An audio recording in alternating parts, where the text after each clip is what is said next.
Welcome to Sweet Life Beat Life. We hope this video helps. In this video, I will explain how to change your washer door seal. Start with safety first.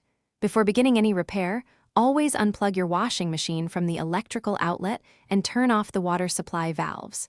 This crucial step prevents accidental shocks or water damage. Have your new door seal, a few screwdrivers, and some pliers ready. A clean towel will also be helpful for any drips. Now, let's tackle the old seal. Open the washer door wide and find the metal retaining spring or clamp that holds the seal in place. Use a flathead screwdriver or pliers to carefully pry it off. Once that's removed, gently pull the old seal away from the drum and the front of the washing machine.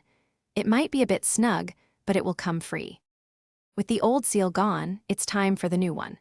Carefully position the new door seal, ensuring it's properly aligned with both the drum and the front panel opening.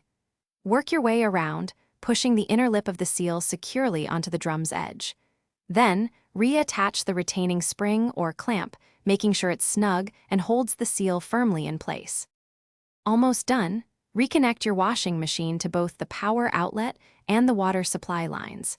Before loading any laundry, run a quick, empty wash cycle on a low setting. Keep a close eye on the new seal during this cycle to ensure there are no leaks or drips.